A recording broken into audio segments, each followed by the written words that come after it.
And transit hits keep coming with congestion pricing still in effect. It looks like the threat of an NJ Transit strike is back on. Yeah, this comes after train engineers overwhelmingly rejected a labor agreement. Fox's Richard G. Cobus is live at Secaucus Junction with what riders need to know tonight. Richard. Natasha, those riders, about 1 million of them, take those NJ Transit trains every day to and from work. They don't know life without it, those commuters.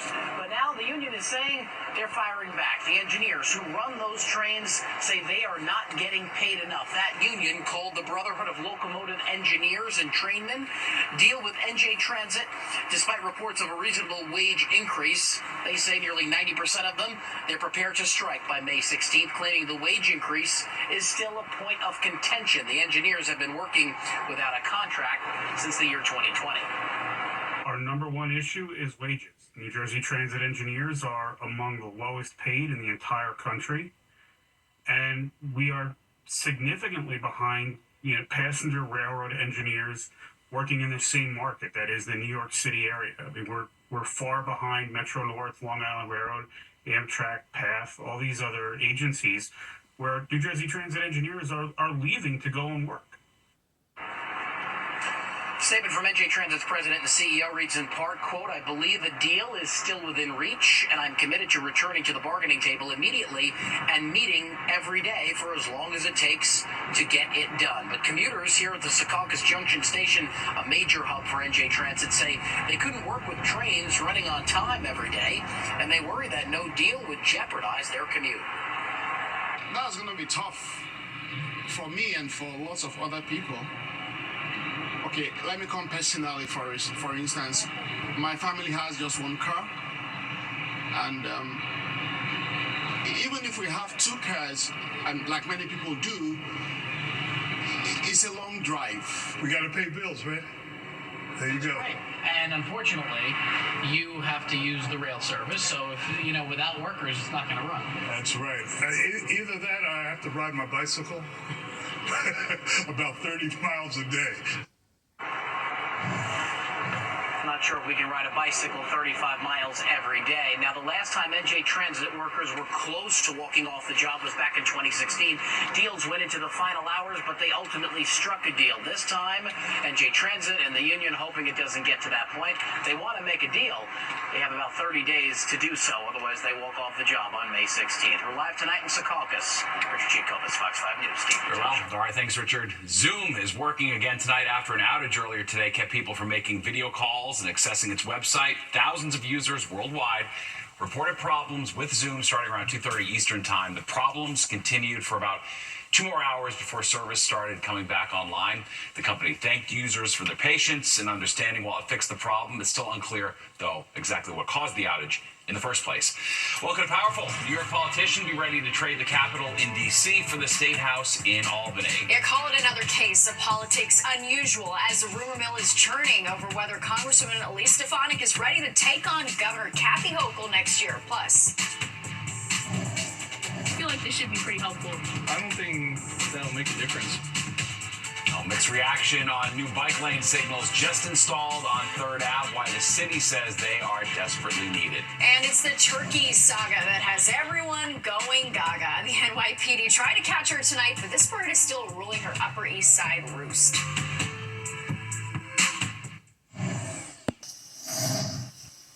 Could a prominent New York Republican have her sights set on a different Capitol? There are reports Congresswoman Elise Stefanik is weighing a run for governor. And if she does, she join others looking to unseat Democrat Kathy Hochul next year. Fox 5's Linda Schmidt is live in the newsroom with the very latest. Hi, Linda. Yeah, hi. This is some fun, interesting news going on here today in the world of New York politics. Well, first of all, the last Republican that New York had as a governor was George Pataki. He served 3 terms from 1995 until 2007.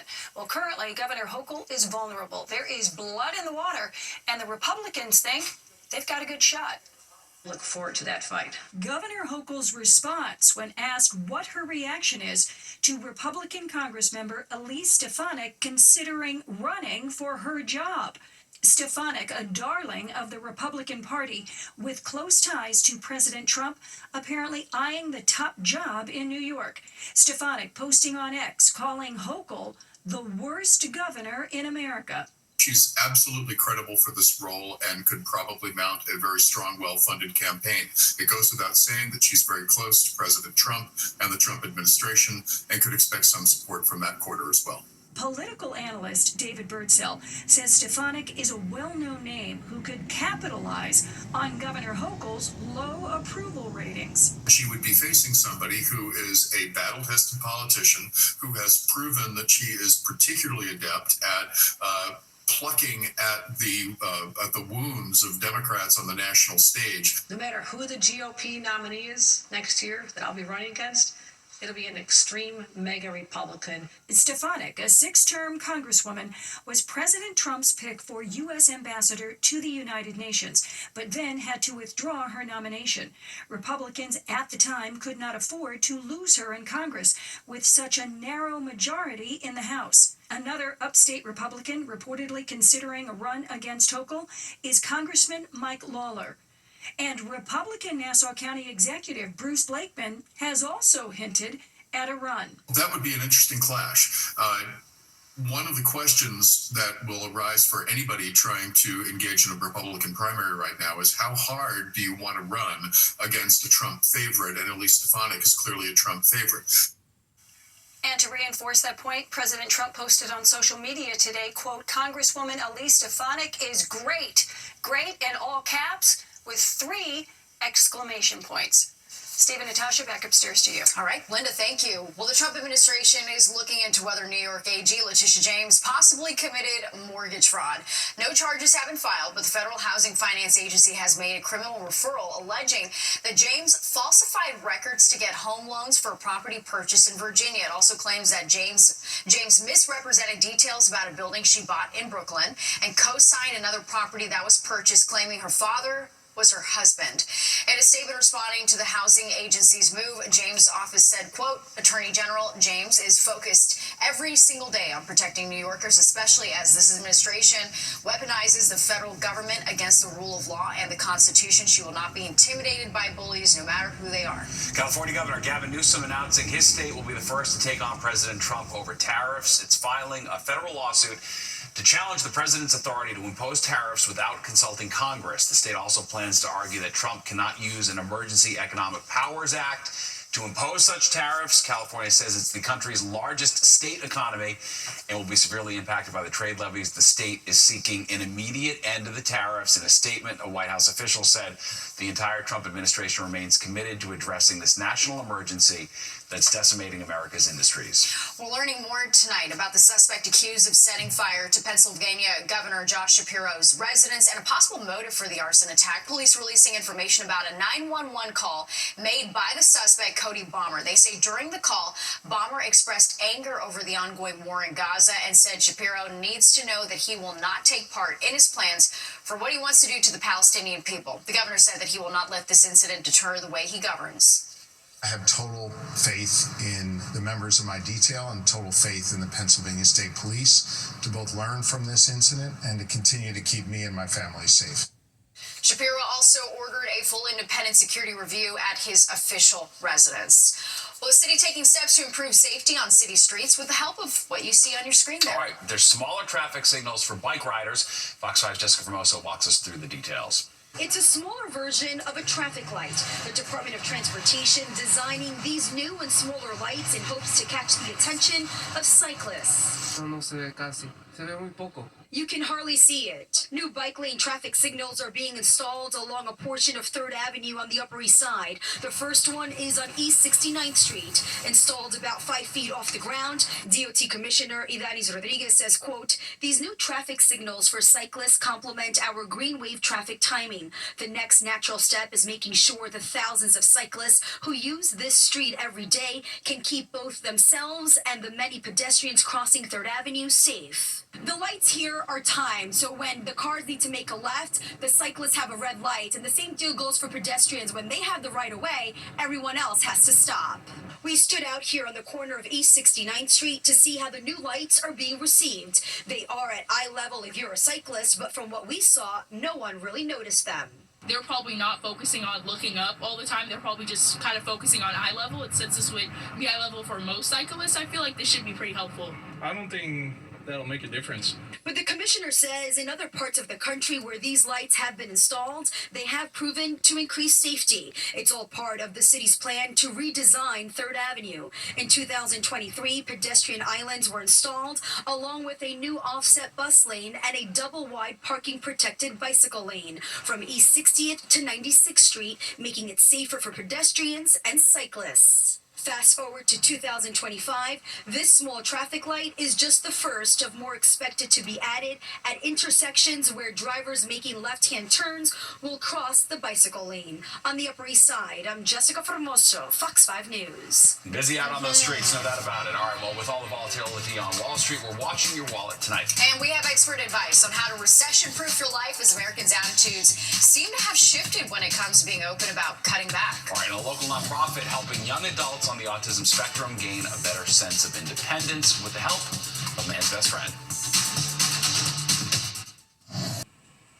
Lending a helping hand or paw to get people on the spectrum to a path of greater independence. It's a great story, and it's the goal of one organization on Long Island. Fox 5's Jody Goldberg has more on Paws of War and how the group is helping both ends of the leash.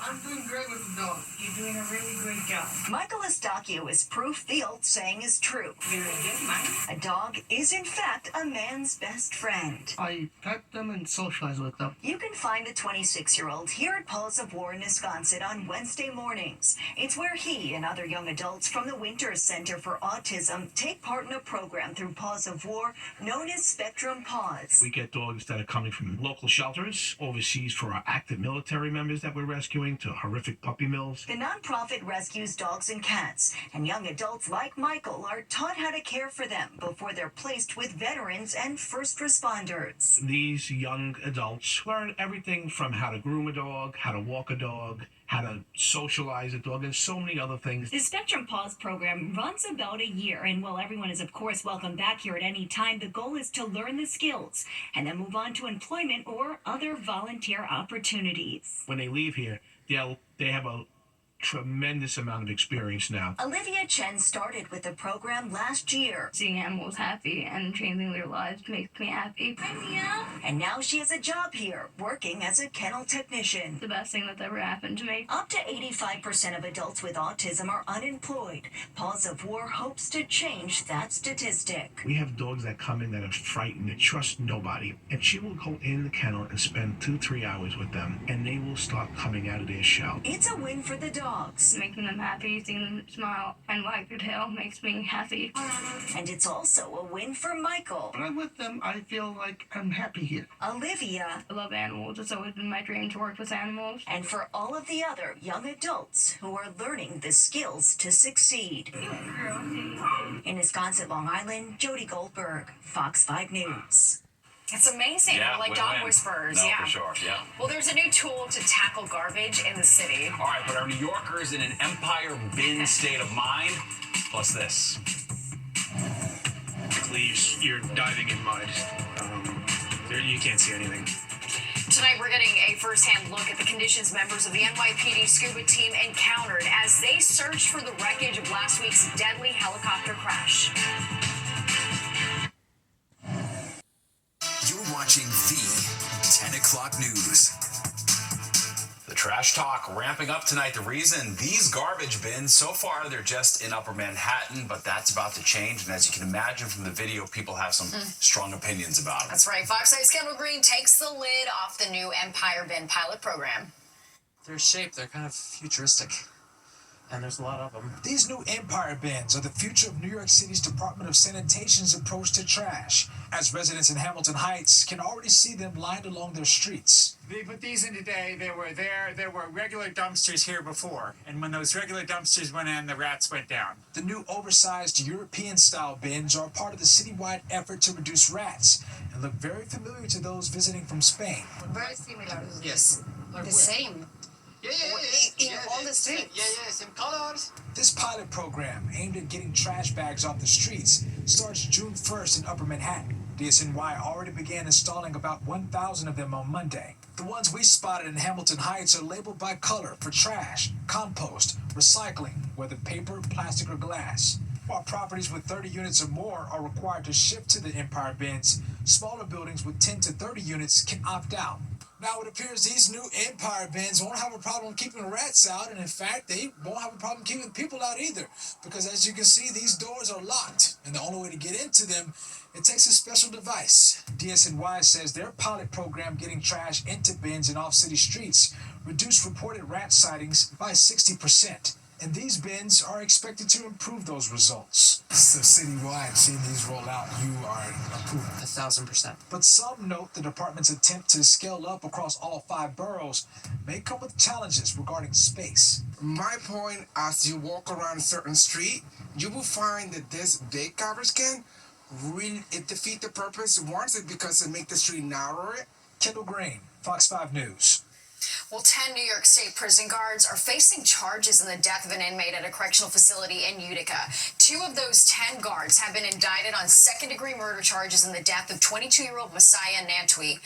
Prosecutors allege that he died after a severe beating at the Mid-State Correctional Facility during a prison guard strike that started in February. All of the guards charged pleaded not guilty, and today Governor Hochul released a statement saying in part, Mr. Nantwi's death is a tragedy, and we extend our deepest condolences to his family and loved ones. Hochul went on to say that we have already begun to implement multiple new policies, including expanding the use of body-worn cameras and bringing in experts for a system-wide culture study. Autism cases on the rise, and now Health Secretary RFK Jr. is calling it an epidemic. In Washington today, he addressed a CDC report that found an estimated 1 in 31 children have autism or are on the spectrum.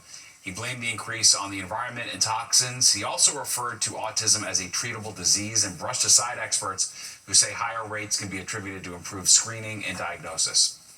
Things that I think that we need to move away from today is this ideology that the autism diagnosis, that the autism prevalence increases, the relentless increases, are simply artifacts of better diagnoses, better recognition, or changing diagnostic criteria. Doctors who study autism say it's not a disease, but rather a developmental disorder. Kennedy has launched a massive research effort to determine a cause by September. The NYPD releasing new images of the search for the wreckage from last week's deadly helicopter crash. And tonight, we're also hearing from members of the NYPD Harbor Unit scuba team who were in the Hudson as part of the search. Here's Fox Eye's Richard G. Kobus. They are one of the most highly trained scuba diving teams in the world. And for nearly a week, members of the NYPD's Harbor Unit scuba team have been going deep into the frigid, murky waters of the Hudson to locate pieces of the missing chopper that broke apart midair last week, killing 6 people, a family of 5 visiting from Spain, along with the helicopter's pilot. We're trying to get there as quick as possible once we hear it come over the radio. It took them just 4 days, a total of 29 dives with 0 visibility, to locate the Bell 206L4 helicopter's main rotor system, transmission, roof beam, and tail rotor. Investigators have said that every piece of that chopper serves as a key piece of evidence in finding out the cause of the deadly crash. The main rotor was around 45 feet. I believe the tail rotor was closer to 15 to 20 feet. There was video footage showing parts of the aircraft breaking up over the river. We were able to utilize some of that video footage to kind of use landmarks that were in the background to ballpark where we want to start our search efforts. The dive team says navigating these waters in the Hudson is no easy feat. In fact, there are a lot of hazards like construction materials and fuel spills from boats nearby polluting the waters. It requires those divers to put on a dry suit and a full face mask to protect their skin. And once they reach the bottom of the water, they can't see down there, so they have to feel their way through. Basically, you're diving in mud. You can't see anything. You can't see your hand in front of your face. But this advanced crew also navigates these waters with a bunch of high-tech equipment, including their very own underwater robot. We have multiple lights, camera, and an arm here that we can use to either grab or make contact with certain items. And even though this search and recovery is complete, the training never stops. A team of 30, always at the ready until the next call comes in. We're very prepared for anything that comes over us. On the west side, Richard Giacobas, Fox 5 News. Yeah, so incredible what they do. Wow. Well, with uncertain economic times ahead, the way we look at cutting costs may be changing. All right, it seems being frugal is in, but don't call anyone cheap. Tips on how to recession-proof your life. And this. It's the bird that's got everyone buzzing. I'm Jessica Formosa on the Upper East Side, where a turkey is captivating even jaded New Yorkers. That story coming up next on the 10 o'clock news. Fox 5 watching your wallet tonight, and with all this economic uncertainty, it turns out being frugal but not cheap is in, according to a new study. Important distinction. Fox 5's Teresa Priolo has some expert tips on how we can tighten our belts and recession-proof our lives. 2025's Hot Girl Summer may in reality look a lot more like cheap chick chic as more and more people make an attempt at frugality and recession-proof their lives. If you are concerned about recession threats, if you're concerned about tariffs and what that's going to mean for your monthly budget, now is a better time than any to take inventory of your financial life to make sure if in fact you are quote-unquote recession-proof. Farnoosh Torabi is a financial expert and the host of the So Money podcast. She believes step one for everyone is to review your financial situation. Actually look at your numbers. Check your savings. Make sure that you are securing your job to the best of your ability. Now is not the time to be scaling back at work or not raising your hand to, volunteer to do some projects. I think you really want to show up and matter at work right now. And most importantly, make sure you have an emergency fund ready and willing to catch your fall. But one way to beef up that fund might be to cut discretionary spending, like getting your nails and hair done, drinks out with friends, a gym membership, Botox or eyebrow tinting. It's something New Yorkers say they're already doing. My daughter, she learned to do put on press-on nails and do my lashes, so she do it for me. So I don't have to go out there and spend money and do it anymore. My lifestyle in general is just kind of not as extravagant. I will say I'm putting more towards my Roth IRA every month nowadays, or more in the savings than usual. Chris Markowski is watching the markets. He thinks these smaller indulgences could signal a larger pain point, one that'll need to be addressed if you want to thrive over the next months and year and not just survive. You got to treat it like the lymphatic system of the human body, where your body's got to clean itself out. And sometimes you take a couple steps backwards to take 3-4 steps forward. And if there is a silver lining here, the experts tell me by the time we actually feel like we're in a recession, typically the data suggests that's when we're on the way out of it. On the Upper East Side, Teresa Priolo, Fox 5 News. That's front and center these days, it is. for sure. Well, it's the turkey we just can't stop talking about. And we've got the scoop on the bird who flew her Roosevelt Island coop and is now nesting on the Upper East Side. All right, and baristas at your bank, coffee at the clothing store. It's definitely a thing. The new places where you can get your Java Jolt. The toast of the town on the Upper East Side is not an influencer, but a turkey. Kind of become an influencer. People are riveted by Rosie or Astoria, but whatever you call her, as Fox 5's Jessica Formosa shows us, Turkey Watch 2025 is definitely in full effect. Rosie or Astoria, however you like to call her, the wild turkey is now roaming the streets of the Upper East Side. Like a true New Yorker, she's trying to mind her own business, yet the attention is all on her. We're just fascinated that there's a turkey here. For a second time Wednesday, the NYPD tried to capture the female bird, but she wasn't having it, giving them some serious New York tude. Astoria made a run for it and then took flight, landing on a tree branch across the street on East 66th Street, right off 3rd Avenue. These captures are causing her stress. They're tiring her out, they're making her nervous, and they're also discouraging her from coming down to the ground. After some time, she flew back across the street, landing in this big green tree. It's quite a sight. She's a beautiful bird, turning many heads. I feel bad because it's alone, and hopefully she doesn't get stuck in New York and hurt by a car or anything. Astoria has been taking a few strolls around town, resting, eating, and even taking a nap. She's in great shape. Biggest concern is traffic. Okay, she's been in an urban environment for a year now. So she has some sense, good instincts, of how to cross streets. David Barrett of Manhattan Bird Alert has known Astoria for a while now. You see, she's a local celebrity who arrived in the Big Apple last year. She seems to have made Roosevelt Island home for the last 11 months before flying over the East River sometime in the last week. She's had a great life there, but now is the time that she's wandering, maybe looking for a mate, and she showed up on Sunday in Manhattan. The girl is on a mission, trying to find love in the concrete jungle, which could be difficult. I guess she got a little impatient and she went to Manhattan thinking that there's somebody here for her. But there isn't, unfortunately. And David says the best thing to do is to leave her alone. Don't get too close. He says she herself will find her way to a safe place. On the Upper East Side, I'm Jessica Formoso, Fox 5 News. Let her do her thing. I know. I'm invested now. I'm invested. I hope it all works out. We're going to keep her safe. All right. Let's go to Nick now for a look at the weather. That was exciting. That was right around the corner from us today. That was a big excitement around these parts. I missed seeing her today. I did too. There you go. Well, maybe we'll get another chance tomorrow. Yeah. She stays around this side of town. We'll see how that goes. And the weather will be a little better tomorrow. It'll be a little warmer coming up from our little chill that we had today. And still, as you look out on our shop. Coffee in the city, our cups runneth over. Okay, but there's a new trend when it comes to Java joints, where they're opening up. Fox 5's Kendall Green shows us why retailers are cashing in on the coffee craze. By the look alone, you would think you're at a local coffee shop, far from the reach of corporate America. But these baristas are in the heart of it, at a bank. I like just a plain vanilla latte is my favorite. So that's what you order over there? That's what I order downstairs. Jennifer Windbeck runs all of Capital One's cafes, including this one in Columbus Circle. The number one complaint we get about cafes is people want one in their city. But New Yorkers don't have that complaint, since the bank's home to the growing trend of companies cashing in on the caffeine craze gone corporate.